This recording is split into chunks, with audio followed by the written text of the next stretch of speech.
Bonjour, c'est l'heure de politique en partenariat avec Slate.fr. Bonsoir Jean-Marie Colombani. Bonsoir Roselyne. Alors, comment va la politique française? Comment va la démocratie en France? Vous trouverez une grande majorité de pessimistes pour répondre à la question, mais fort heureusement, il reste encore quelques raisons d'être optimistes. Nous sommes un pays inventif. Les Français ont montré leur capacité de résilience face aux attentats. Ils ont préféré la fraternisation, dans le fond, à la division. Cependant, la France reste traversée par le doute, tentée par le populisme, et je vous renvoie aux résultats des dernières élections régionales, et notre classe politique est décriée, décrédibilisée. Mais nous avons des raisons d'espérer grâce à la réflexion et à ceux qui réfléchissent à l'avenir, et parfois influencent nos hommes et nos femmes politiques. Ce sont les think tanks, qu'ils soient de gauche ou de droite. Nous recevons ce soir deux de ces représentants. Gilles Finkelstein, bonsoir. Bonsoir. Vous êtes directeur général de la Fondation Jean Jaurès, ancien collaborateur de Dominique Strauss-Kahn et auteur chez Fayard de Pièges d'identité, réflexions inquiète sur la gauche, la droite et la démocratie. Et puis, à côté de vous, Laurent Bigorne, bonsoir. Bonsoir. Vous êtes directeur de l'Institut Montaigne et vous êtes auteur d'un rapport notamment sur la décentralisation. Alors, on va parler bien sûr de toute cette recomposition politique, mot à la mode en ce moment, mais c'est un peu, on va dire, une vieille lune, la politique autrement. Mais peut-être un mot sur la démission de Christiane Taubira, la turbulente garde des Sceaux. C'était hier matin, une démission qui n'a pas étonnée, mais qui tout de même est arrivée par surprise. Elle quitte le gouvernement sur un désaccord politique majeur, a-t-elle dit. Êtes-vous d'accord sur le fait que François Hollande se prive de sa dernière caution de gauche et la sacrifie, dans le fond, sur l'autel de la cohésion ? Je ne sais pas s'il la sacrifie ou si c'est elle qui choisit de partir, mais dès lors qu'était discuté au Parlement un texte qu'elle ne pouvait pas défendre elle-même, la logique était qu'à un moment ou un autre, cette démission soit effective. Donc après, je pense que le président de la République ne peut pas non plus renoncer, quoi qu'on en dise d'ailleurs, et puis on peut débattre du fond du texte, hein, mais il ne pouvait pas renoncer simplement au motif de garder son garde des Sceaux. Laurent Bigorne. Oui, je trouve que, moi je regarde ça avec beaucoup de distance. Ma sphère de compétence, c'est plutôt les politiques publiques que les politiques. Je trouve que tout ça est un peu surjoué. C'est surjoué parce qu'on sentait bien qu'une crise latente existait sur ce portefeuille ministériel depuis quelques temps déjà. Oui. La sortie en vélo intéresse certains journalistes, pas tous. Mais le truc est d'évidence surjoué. Ce qui m'inquiète le plus, au fond, c'est la qualité de la justice. C'est la qualité du droit. Et ce qui m'inquiète le plus, c'est aussi le fonctionnement du système pénitentiaire. Et je trouve qu'on a une certaine capacité à occulter ces débats, et que c'est vraiment sur ces débats-là qu'il nous faut, à mon avis, faire porter l'effort, parce qu'on a, objectivement, vous parliez de la démocratie, beaucoup à dire, beaucoup à faire sans doute, et énormément à balayer devant notre porte si on veut être exemplaire. Et c'est pas du tout une pique à qui que ce soit, mais je pense qu'il faut aussi qu'on apprenne en cherchant à interroger les phénomènes, à ne pas perdre de vue ce qui est essentiel. Et je ne sais pas vous répondre sur la composition de la majorité actuelle. Je sais vous dire en revanche que, par exemple, notre politique pénitentiaire n'est pas à son apogée, n'est pas à son meilleur, et que c'est vraiment un sujet. Non, je suis absolument d'accord avec ce que vient de dire Laurent. Observons aussi à la qualité de la mise en scène opérée par Mme Taubira dans son départ. Son vélo, oui. Voilà, et puis l'émission de Canal+, et ainsi de suite. Donc c'est un art consommé de la mise en scène. En même temps, ce qui était détestable, c'est la façon dont elle a été traitée, qui explique peut-être que la sortie ait été surjouée, mais comme a été un petit peu surdimensionné le rôle qu'elle pouvait occuper au gouvernement, en même temps que le mode de traitement qui lui a été infligé, qui était parfaitement odieux et scandaleux. Donc il faut aussi rappeler cela. Et ce qui est réjouissant, c'est la qualité de son successeur. Oui.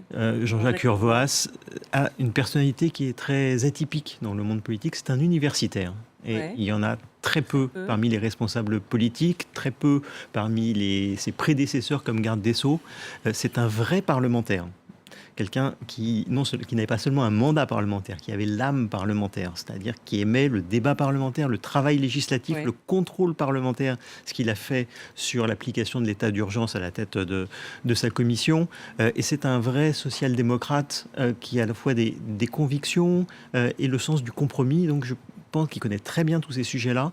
Donc je pense que ça peut être un excellent garde des Sceaux pour s'atteler aux problèmes de fond, parce que Laurent a raison, c'est ça qui importe. Mais plus politiquement, pour en revenir à Valls, parce qu'on va l'écouter là dans quelques instants, mais du coup, quand je vous demandais tout à l'heure si, dans le fond, il se coupait un peu de sa gauche, parce que tous ceux qui étaient un peu les grognards au gouvernement sont partis, les Filippetti, les Hamon, les Montebourg, et aujourd'hui, ça reste, on va dire, un gouvernement très valso-hollandien. Ils sont partis sans laisser de traces, hein, franchement, les trois que vous avez cités.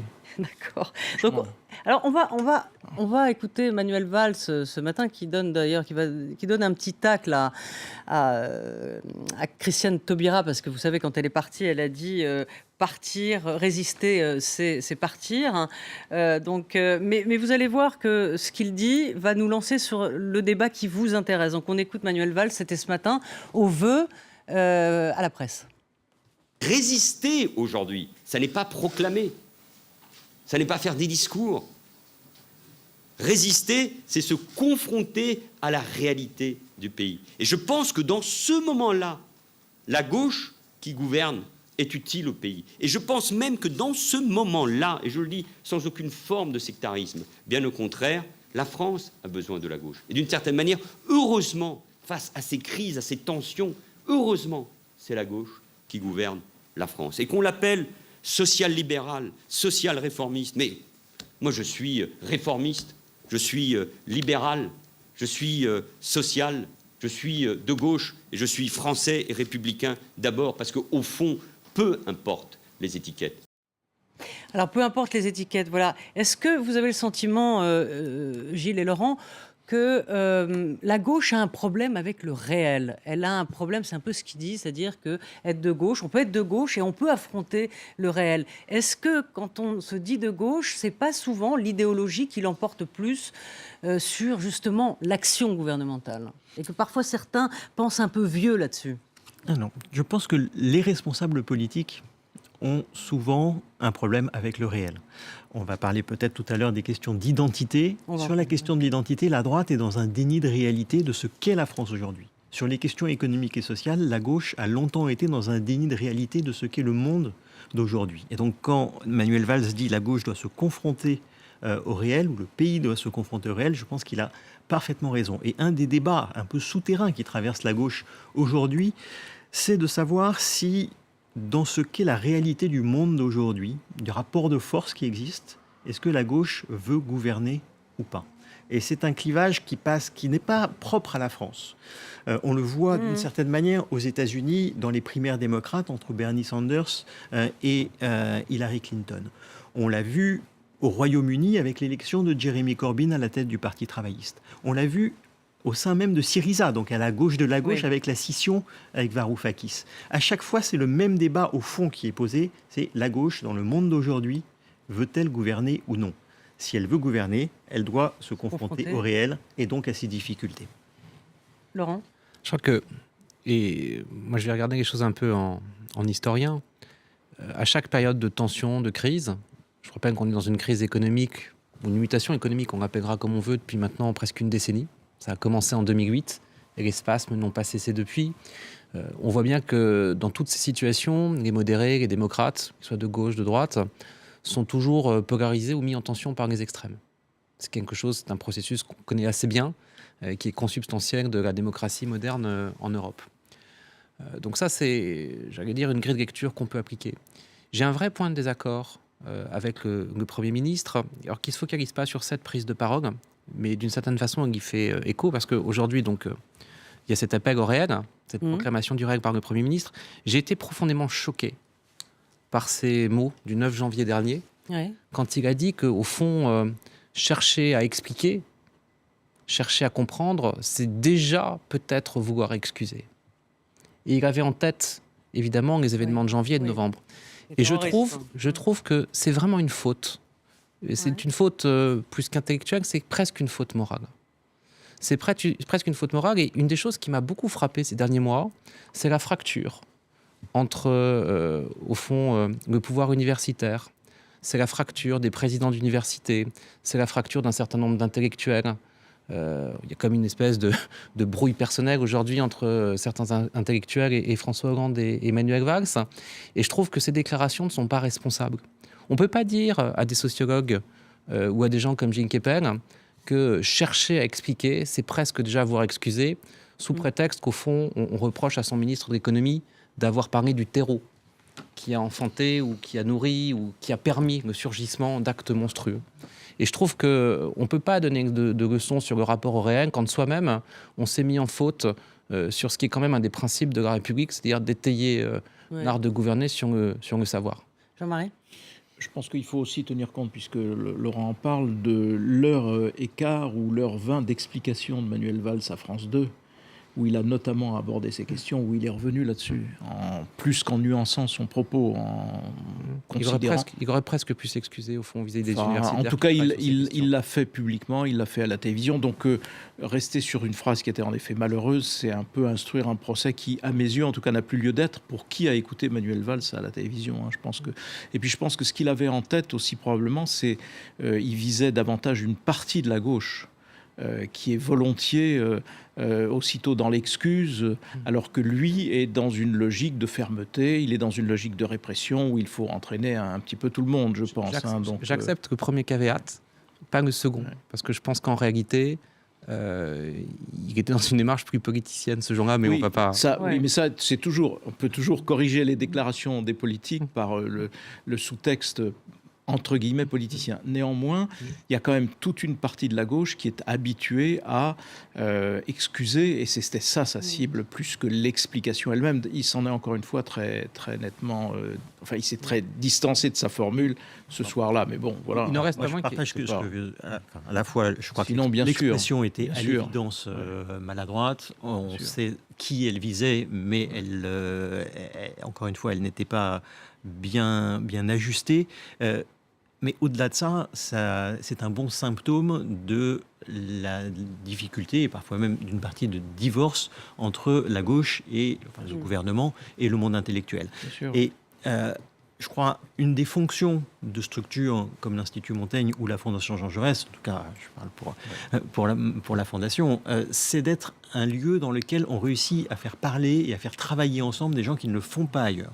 Et donc c'est une espèce de carrefour dans lequel les responsables politiques, les universitaires, les hauts fonctionnaires, la société civile, les chefs d'entreprise peuvent venir parler sans autre enjeu que le débat lui-même. Et moi, j'ai invité le Premier ministre à la suite de ces déclarations pour venir discuter justement... Toi, la chance qu'il vienne et qu'il réponde à ton invitation. J'espère. Je fixe un a contrario que vous aurez compris. J'aimerais aussi reprendre un exemple, puisqu'on parlait d'Urvoas tout à l'heure, qui est un universitaire. Et je crois qu'effectivement, une des maladies de notre pays, c'est qu'en réalité, les universitaires sont très peu considérés. Ils sont très peu considérés par toute une partie du monde économique, mais par toute une partie de la haute administration et du monde politique. Je prends un exemple très concret. Est-ce qu'il y a un chef économiste aujourd'hui à l'Élysée depuis le départ de Laurence Boone? Non. Est-ce qu'il y a un chef d'économiste à Matignon? La réponse est non. Donc, comment sont construites nos politiques? Comment sont challengées nos politiques économiques? Il y a un chef économiste à Bercy, auprès d'Emmanuel Macron. Je constate juste qu'aujourd'hui, je n'ai pas le sentiment que le CAE, le Conseil d'analyse économique... un concepteur, on va dire, de la politique économique. Non, des gens qui sont capables de challenger l'intuition du politique, de challenger les notes de la haute administration, de challenger les plans qui sortent. Je trouve qu'on est faible.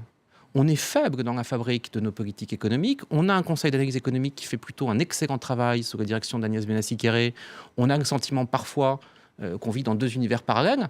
L'univers du CAE qui, par exemple, sort une note excellente sur l'apprentissage et puis les décisions microscopiques prises à cet égard. Et parfois, je m'interroge. Et puis même les rapports qui sont commandés, le rapport Pisani-Ferry qui sur la France dans 10 ans, qui est resté dans une poubelle. C'est exactement la considération qu'a eu le Premier ministre pour le rapport de Jean Pisani-Ferry était de l'ordre du scandale.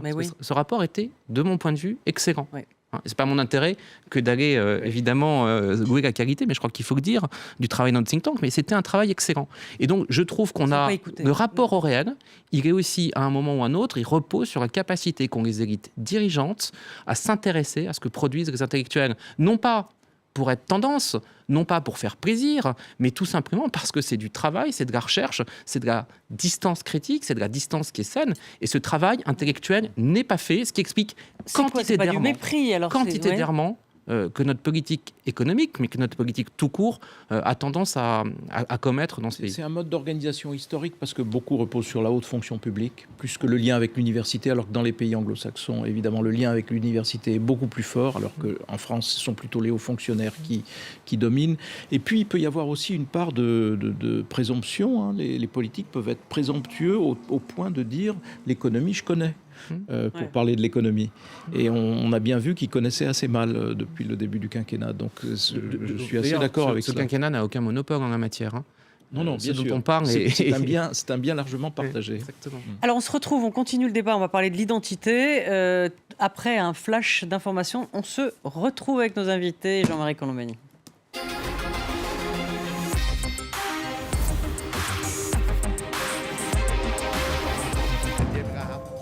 Exclusif.